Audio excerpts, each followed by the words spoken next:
تو چیلنج یہ ہے جناب کہ ہم حق خطیب صاحب سے درخواست کرتے ہیں کہ وہ ہمیں بھلے اپنے ہی کیمروں کے سامنے سے ہی لیکن ایک مرتبہ کیمروں کے سامنے لائیو صابن سے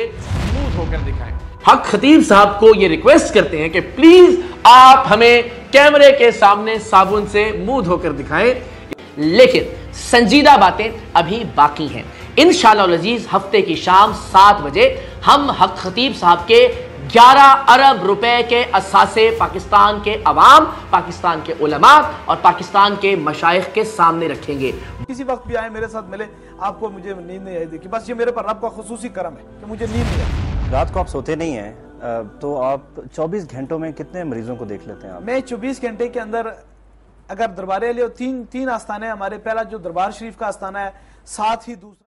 هبت نفحات أنسية فشد البلبل ألف تحية وبدا البدر بالله من الشيطان الرجيم بسم الله الرحمن الرحيم يا أيها الذين آمنوا اتقوا الله وكونوا مع الصادقين۔ دستار کے ہر تار کی تحقیق ہے لازم، ہر صاحب دستار معزز نہیں ہوتا۔ حق خطیب اور اقرار الحسن صاحب کے جو آپس کے معاملات ہیں وہ کافی حد تک دلچسپ ہو چکے ہیں۔ اقرار الحسن نے حق خطیب کو ایک انوکھا چیلنج کر دیا ہے کہ جسے سن کر انسان حیران رہ جاتا ہے، اور وہ چیلنج یہ ہے کہ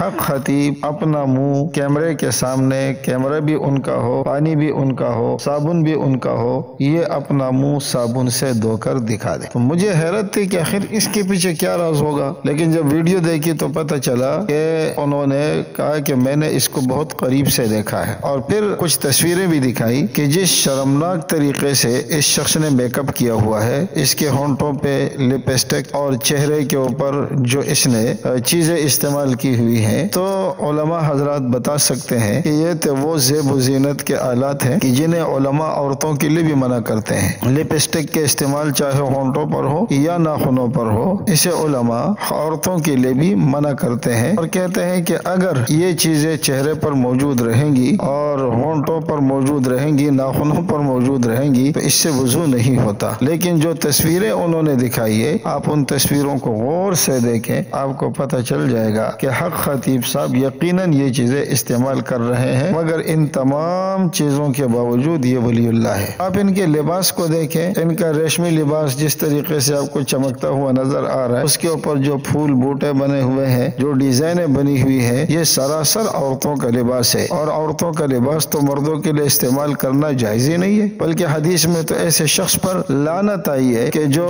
عورتوں کی مشابہت اختیار کرتا ہے۔ تو بہرحال یہ ایک انوکھا چیلنج ہے، ہم دیکھتے ہیں کہ حق خطیب صاحب اس کے مقابلے میں کیا کر رہا ہے۔ دوسری بات جو انہوں نے کی ہے وہ یہ کی ہے کہ حق خطیب صاحب کے 11 ارب روپے کے اثاثے ثبوتوں کے ساتھ عوام کے سامنے لاؤں گا انشاءاللہ ہفتے کے دن۔ 1100 ارب یعنی 11 ارب یعنی 1100 کروڑ روپے۔ ایک بندے کے پاس اگر 1 کروڑ روپے ہو تو اسے بڑا مالدار سمجھا جاتا ہے، لیکن اس کے پاس 1100 ارب کے اثاثے ہیں، اور وہ بھی ثبوتوں کے ساتھ، اور کہتا ہے کہ میں کسی سے کچھ نہیں لیتا۔ تو بتائیے ختم نبوت کے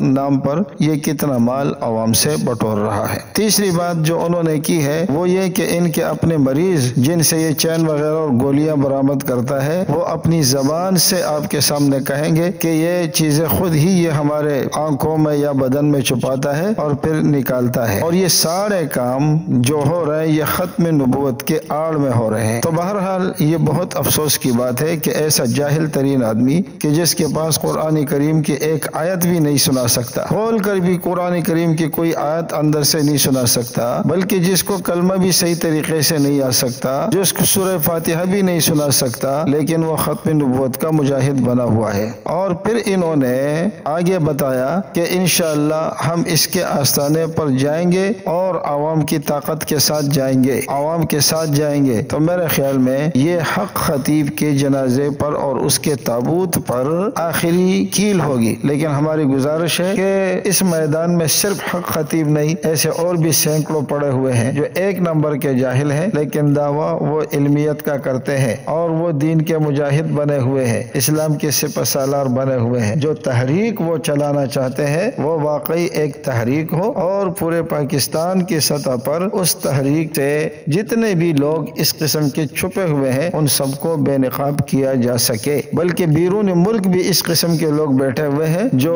دین کے نام پہ اربوں روپے اپنے پاس کما کر رکھے ہوئے ہیں اور وہ پیر بنے ہوئے ہیں۔ ان تمام لوگوں کا تعاقب ضروری ہے تاکہ دین کے نام پر یہ بلیک دندہ کرنے والے سارے لوگ عوام کے سامنے آ سکیں اور ان کی حقیقت عوام پر کھل سکے۔ اقرار الحسن صاحب، ہم آپ کے ساتھ ہیں، اللہ آپ کو کامیابی سے ہمکنار کرے۔